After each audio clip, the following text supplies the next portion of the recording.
Good stuff. But Anita has said a lot. I'm just going to add a little bit. You know that for you here at Unimac IG, you're going to be here for 4 years, correct? You're doing journalism, development, communication, PR, and marketing. At some point, some of you at the graduate level, yeah? Now, you are going into the world of work. That's what the networking bit, Anita has talked about it a lot. You're going into the world of work after 4 years. Some of you level 400, you have just few months to go into the world of work. For you level 100, this is my recommendation to you. Start your journey as a journalist from today, right now. Use your social media handles to practice what you want to do. I mean, you can still post your pictures, post your, your videos, the food you are eating, and you can do all of that.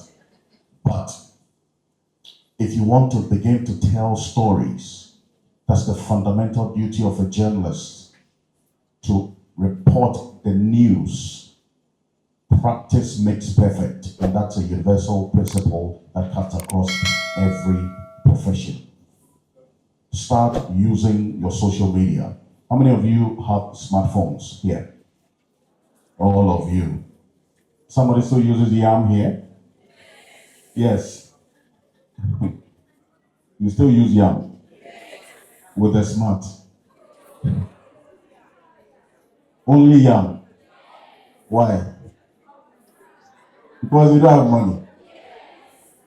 So you want us to contribute and buy you smartphones. Hey, you'll be grateful. Anita knows a few brands. We can work something out. You never know. But essentially, you have your smartphone. You take videos. Guess what? In your community, maybe on your way to school or lectures, if you see something that is newsworthy, on TV3, we started something on the news we call the MTN Video Report. MTN sponsored it.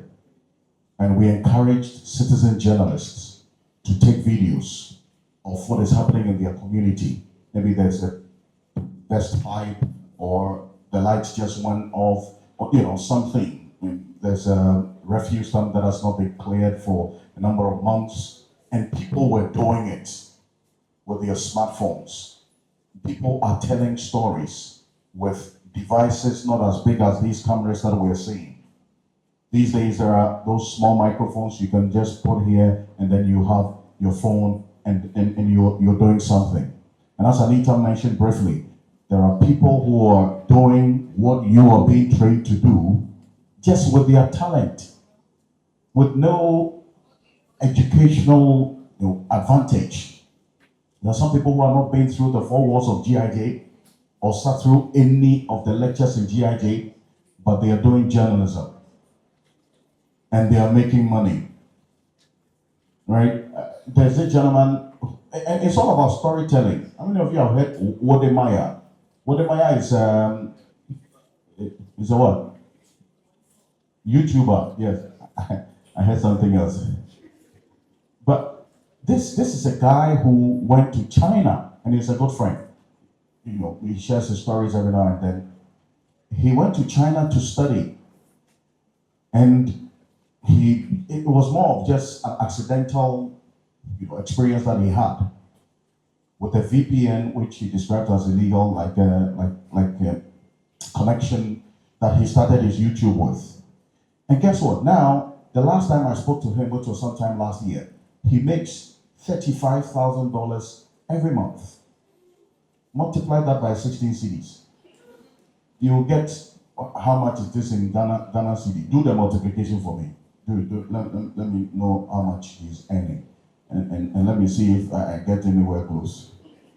Yes, that's how much he makes. 560,000. 560,000 Ghana cedis. So, Cecil, I know you earn more, but 560,000 cedis. This is a gentleman who has not been to GIJ. Okay? But there are so many avenues of he telling his story. He's not the only one. There are other Ghanaians who are earning so much from this art of storytelling. How about you? What's your advantage? In marketing, we call something your unique selling proposition. What makes you unique? It's not because you have a GIJ certificate, Unimark IJ certificate. That's actually an added advantage, but how does it reflect on your abilities? How does it reflect on your expressions? And that's why how you speak is very important. Look, when I was commending Titus and the gentleman, yes, it wasn't really on a lighter note. I was very serious about it. How you speak sometimes will get you noticed. And in most cases, for you as a journalist, you want to be a broadcast journalist, you don't want to end up distracting people by how you speak. Because people are going to be listening to you to hear what you have. Imagine standing here, Anita, myself, Cecil, when we started talking, we started, making grammatical errors. How many of you even pay attention to us? It becomes a distortion and a distraction in your communication. And that's very, very dangerous. So please start learning the English language yourself. Pronunciation of words is also critical in your work if you want to do broadcast journalism. Even in writing, you still have to learn the right words to use at what particular time. There are other people who are doing your work as a journalist who are going to other journalism schools apart from Unimark IJ. When you graduate, you are all going to be in the same pool, in the same world of work. And the employer will have to select from amongst you. How many media houses in Ghana really pay well and doing well? The last time I checked, yes, there are about 126 digital television channels. I'm talking about the ones that when you scan your TV, you can get them. Open Source TV. And, there's some of them have very strange names. Yeah, some of the TV stations. I keep seeing new ones every day. Why? Because these days it's very easy to set up a TV station because of the digital platform. When you get a laptop, you pay $10,000. They give you the spectrum. You can stream movies. There's some of them who show just movies. There's a Clocksack TV. There's fire service. They have a TV station now. Police service have a TV station now. And then for the churches, plenty. Okay? But the very established ones that you can hone in your skills, modify your craft, and be able to learn the practical side of what you're doing theoretically in the lecture hall, you can just mention a few. TV3, GTV, GH1, Metro, TV Africa, Joy News, just a few. But you have thousands of journalists being trained every year.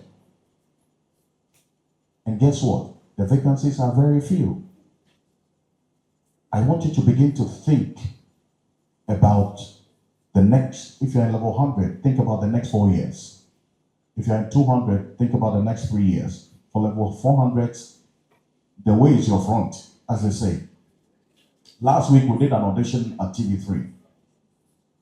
And we had close to 963 people coming to audition for a spot of 3. We're looking for just 3 presenters. And we've had almost 1,000 people showing up. And guess what?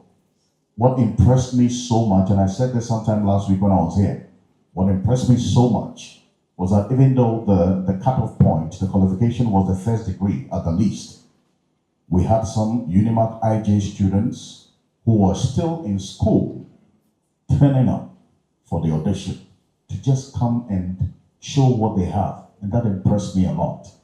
Unimark IJ, you're doing good. Put your hands together for yourself. You're doing good. There were about nine of them that showed up. And guess what? Two of them made it to the last stage. And they are still students.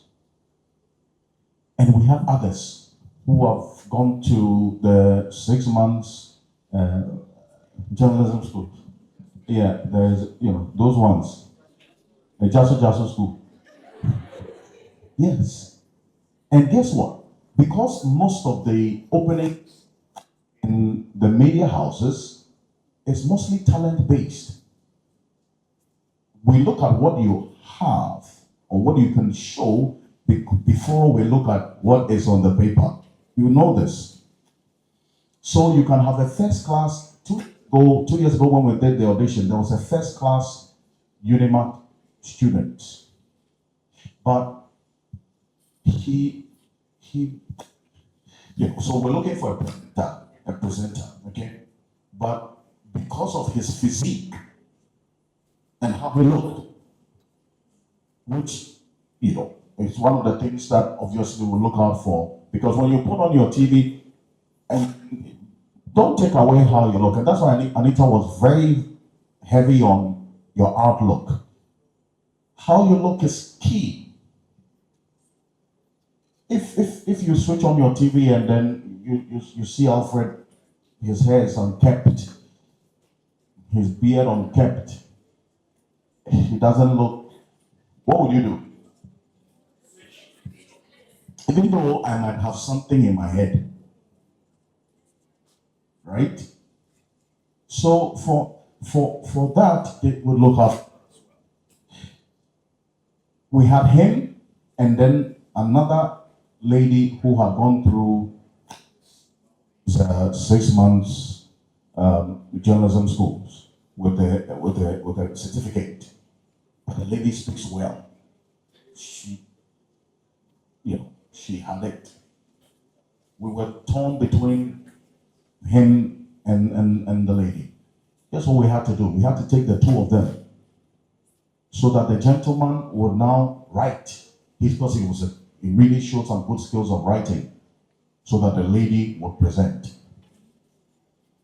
Okay? So you're going to compete with these people as well in the same job market. So I'm giving you clues as to how the job market for journalists is as we speak. The third challenge that you're going to face is other people with other qualifications other than journalism who are also being employed as journalists now. These days, even in my newsroom, there are laboratory technicians who are practicing journalists. Yeah, wow. There are economists who didn't go through Unimark or the School of Communication Studies. Let me burst your bubble on this one. My first degree is not in journalism. My first degree is in accounting. I graduated with a BSc accounting from the University of Ghana. But why am I in journalism? Even though I have another qualification as my second degree in journalism and brands, but my basic foundation degree is not in journalism. But here's what happened. Back at Lake, we had Radio Universe on Legon campus. So level 300, I started doing campus volunteering for Radio Universe. So I was going from one hall to the other when they're having their JCR elections. I'll be holding, how many of you know Walkman? Gen Z, you make us feel so old. Yeah, but the Walkman, we had a cassette that you put in the, how many of you have seen cassette? You put a cassette in the Walkman and then you press play or record. It was a big one. Some of them were really big. But now you have mobile phones and so on to do all of that. So I was going to the halls, interviewing the aspirants. Then I'll come and play them and then write the story. Level 400, I got the chance to be on radio, or sometime in 2008. And right after graduation, I got my first job at Choice FM those days. And it's been the story one to the other, another. Over the last 16, this is my 17th year doing journalism. The first time I got on radio, I was 20 years old. So I see a lot of you within that age group. You can do it. At least you have the GIJ radio is still functioning. Yes, and with Anita going to do the training and so on, gives you an idea of how much people are willing to invest their time for you to be able to get some knowledge to feed on. So while you're here, take advantage of every opportunity that comes, and that includes the practical aspect of things, because that's really going to help you, because you are getting the 4 years of knowledge. Someone is getting 6 months of knowledge. Another person is getting no knowledge in journalism, but their talent of having a good voice, looking good, understanding the issues, and writing well. And that's what is getting them a step forward, one step into the door. How about you, Unimark? How are you going to exceptionally prove yourself that, look, beyond your talent, beyond your skill, you've got qualification, you've got knowledge? Because there are these people who speak well, who look well, who sound well. When they talk like God, hello, good morning. When you hear them on radio, it sounds so good. But they don't have the knowledge. They don't have what you would get in the lecture hall. And then my last point is going to be on internships. Finally, as you're here, make some time for internships. I know it's tough getting into some of these media houses. At TV3, we get, the last time I was like almost 800 internship letters from across the various tertiary institutions. And normally we'll pick like 20, 20, 25, or maximum 30, and we will spread them across the various departments. It's a tough one, but try. You can even do, I know your internships start from 200, level 200, 300. 300. That's for your academic purposes. But for you, individual, I would recommend that you start your internship early. If you start from level 100, every semester, write a letter to a media house and get to do it. Because if you internship after first semester, maybe one month, the next semester you do another a month and a half. Level 200, you do another 1 month, 1.5. Guess what? After 400, you probably have post 6 months of experience under your sleeves. Then you do your 1 year national service. So before you're ready to apply for a job, you have 1.5 years working experience. So if you're applying for a job and they ask you how many years you've been doing this, you have some experience to add to your CV, is it not? Are we okay? Super. So I'm just getting you to think about these things going forward, because the moment you don't get this, sometimes you get frustrated. So think about these as we go on, and then also prepare yourself for the journey ahead. On campus, don't make the mistakes some of us made. I was still focused on my books that I forgot to have fun. Right? Have responsible fun. You know what?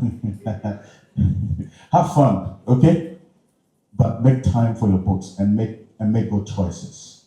Other than that, there are some colleagues of mine who, because of how outgoing they were able to create networks right from campus.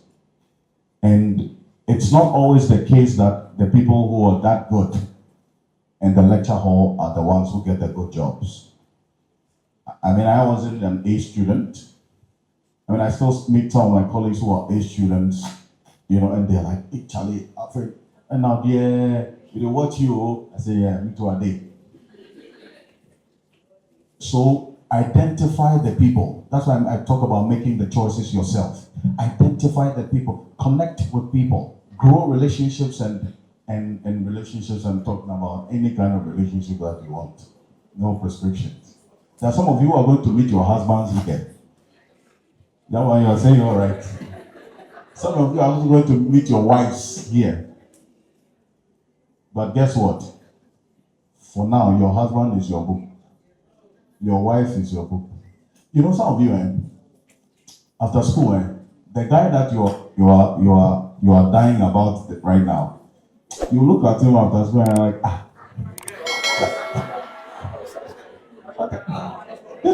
this guy, into guy went him and now me Susano. Was he the one that was best nights and I couldn't even focus on my books? Anita, you feel that, It's true, Yeah. Because you get to a point and then you're looking back. And the guys too. You know what? You know, the lady will be flexing you on. You get up to some point after school, you get a job. You know, the next moment you text me and say, "Hi, Alfred. Yeah, you're doing a good job." And I say, "Oh, thank you." And sometimes I even wait after 2 weeks, 3 weeks, then I reply the message to just flex small. You know, see. So all I'm saying is, you know, when you would have some of these distractions, but afterwards, when you focus and add value to your life, after school, the world is big and it's there for you for the taking. Thank you very much, and all the best to you.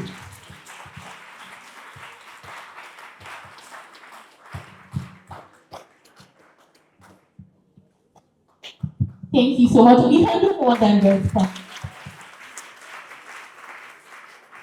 So he's taking just 4 questions. 4 questions. So if you want to ask the question, come forward.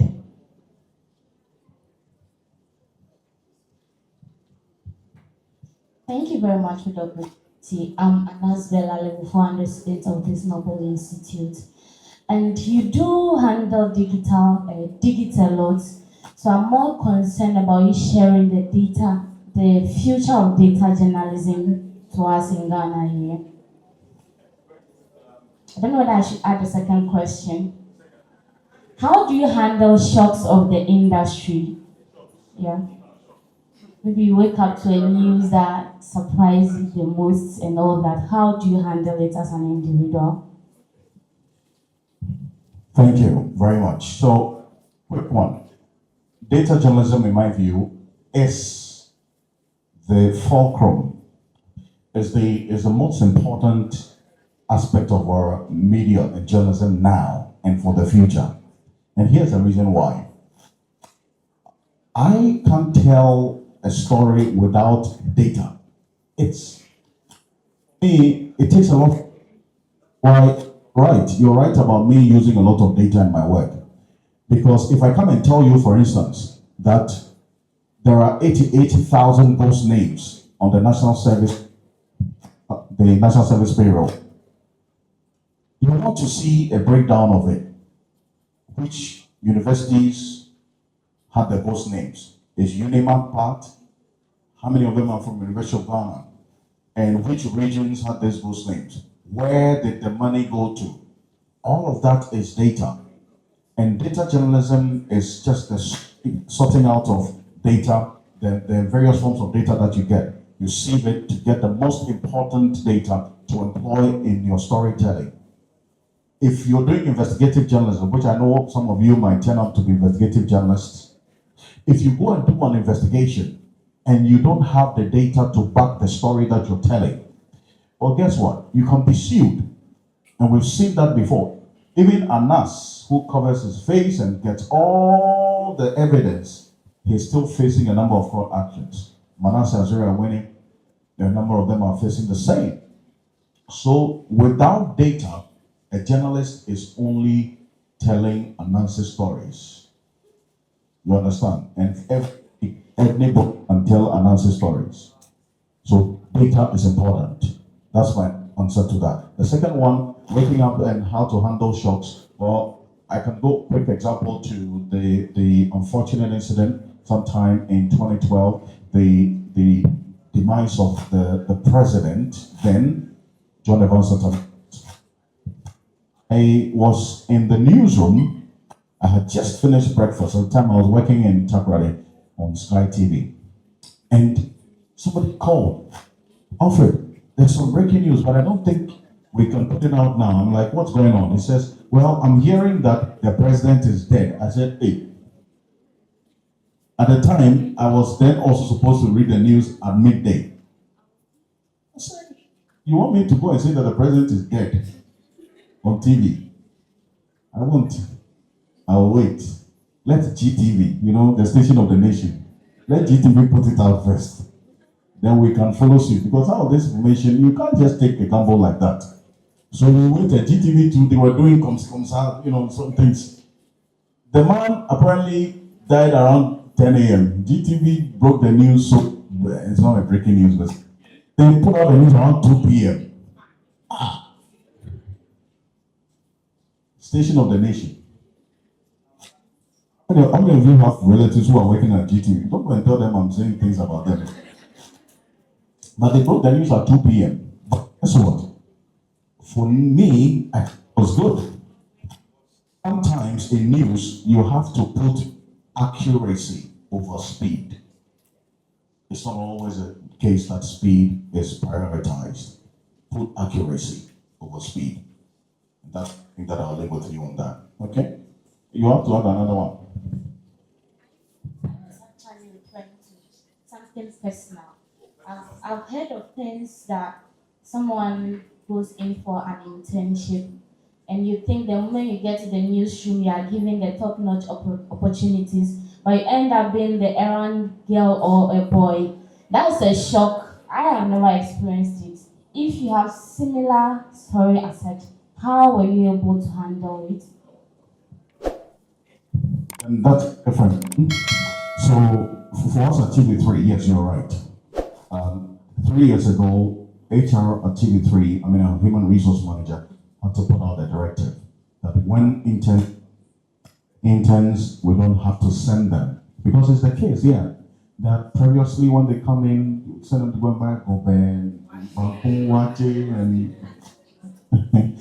so it's a directive that no sending of interns. They were there to learn. So what we normally do is that we attach them to a senior who goes out on assignments with them, right? So, you're right about it. That occupational shock is there. But here's what I'll do. If you, for internship and you're being sent to do all that, see your head. Unless your head is the one sending you to go and do the buy the things, that's a different matter. But see your head, okay? Even if you go and buy the things, when you come back, try and get yourself busy. Most of these seniors, they send the interns whom they see idling around. But when you get yourself busy, they know you're busy and they are not going to distract you. Okay? Great. Please, I'm Josephine Pojoli, and I have two questions. My first question is, what are some key mistakes young professionals make in their first job that limits their career growth? And then the second one is, during internship, some senior journalists, you approach them, you want to learn, and then they expect more from you because you are an institution that's basically for what you are there for. And when you are unable to, get to their expectation, they criticize you instead of teaching you. How do we navigate around those things? Yeah, thank you. I'll take the last one. Criticisms come in many forms. Here's my personal principle, and I think Anita touched on it briefly. No matter how the criticism comes, in what form it comes, it depends on how you receive it. It can be destructive, it can be constructive. But even if it doesn't come as a constructive criticism, and it comes as destructive what you're saying, that sometimes they criticize you destructively, you get hurt, and so on. Take the weak off. Take what is in there in the destruction. Maybe you came in and you've written a story and it's like, are you part Unimark IG? Is that what they are teaching you? Be quiet. Don't talk back. I've seen that happen before. think. So afterwards, you go back to him and say, "Sir, please, what did I do wrong? How can it be corrected?" Okay? With that one, I'm sure you even humble him. Do you get me? So yeah, if it doesn't come as a constructive one, don't worry. It depends on how you do it. So get a positive reaction to the destruction, and you're good to go. The first one about the common mistakes that young professionals make. First one is, my view, you chasing opportunities that you are not prepared for. Some of you, and I keep going back to what Anita said, because you need to prepare yourself. Preparation is key for opportunities. Imagine if at the time that Abefa called Anita to show up, she hadn't prepared herself for it. It would have been a lost opportunity. I can say the same for me. Both of us, I mean, we didn't apply to TV3. We were called. Why? Because we had prepared for the opportunity. If we had showed up and not showed up for it, they would even forget about us.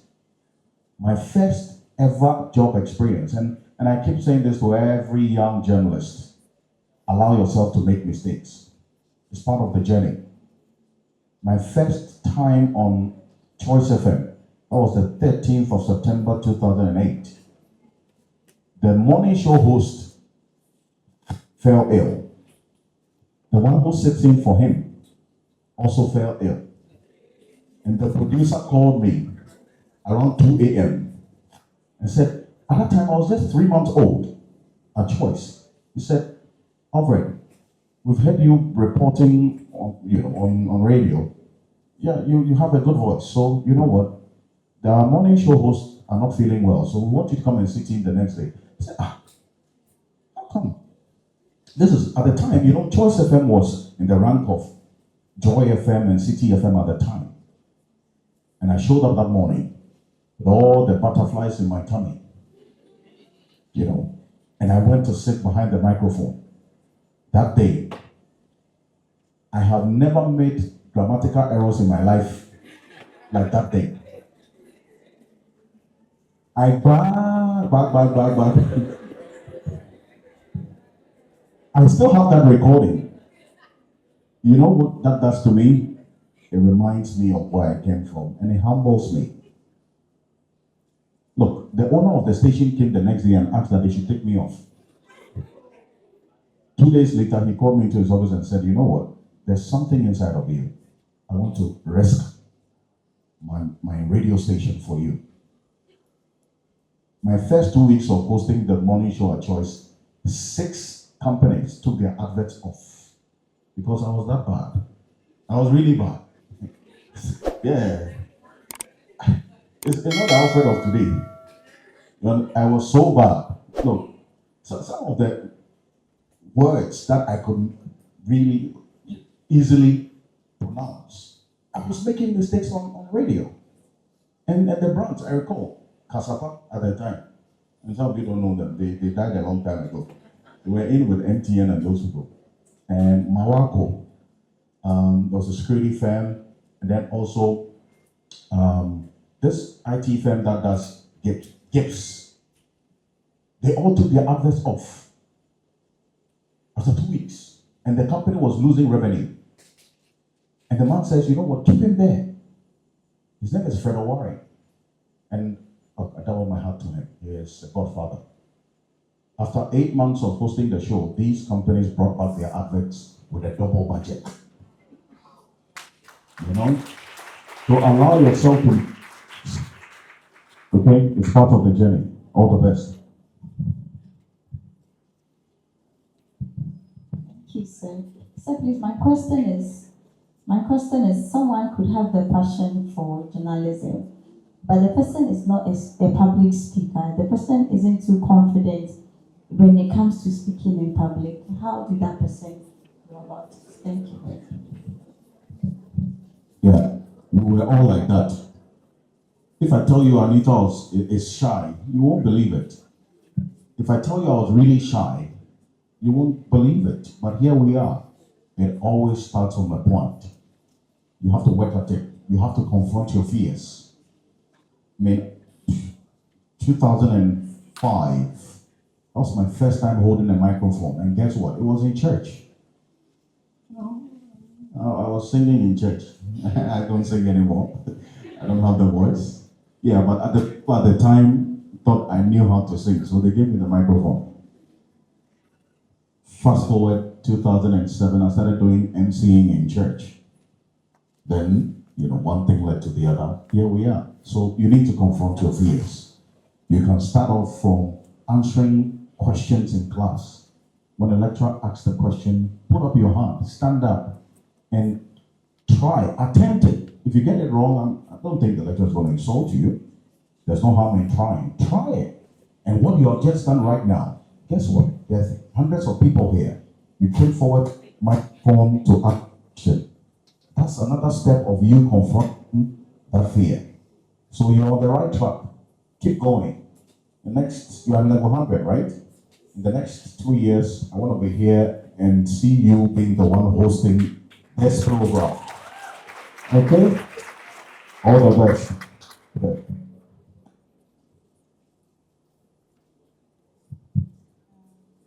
Good morning.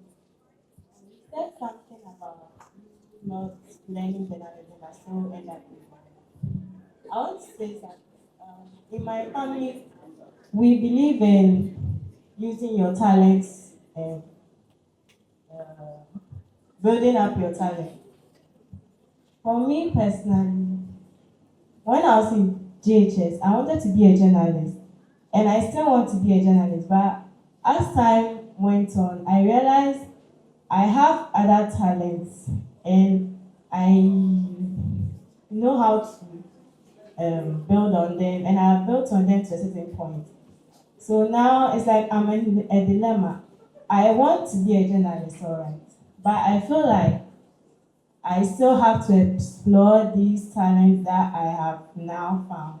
So like I'm stuck. I don't know where to go or what to do. So can you give me an advice or help me? So this, because it's very personal, and I can't answer it all. We could connect after this, maybe on social media. You can send me a message, and then I'll get your SRC president, get some resources for him to read, for you to read. But essentially, you can leverage the other talents or skills that you have, and then that one that you want to pursue and focus, you can channel your inner strength to it too. I'm not just a presenter or an anchor on TV3. Same as Anita, we're not just presenters. You see us in adverts. That's another skill, because we didn't go to school to and learn how to do adverts, but we are there, right? We didn't go to school to really learn public speaking, but we're there. Are you with me? Voiceovers. I do quite a number of voiceovers. It's not really like something you learn in the classroom, but it's also a skill I leverage. So there are so many other gifts and talents that all of us have. There's one that you focus and you learn and you develop. The others you leverage. Okay, so don't take your focus off developing those other ones. Do that. And it's good that you're saying you've developed them. Keep developing them until the point where you start making money. Okay? Right, and we'll talk some more. All the best. All right, guys. Thank you so much, and all the best to you.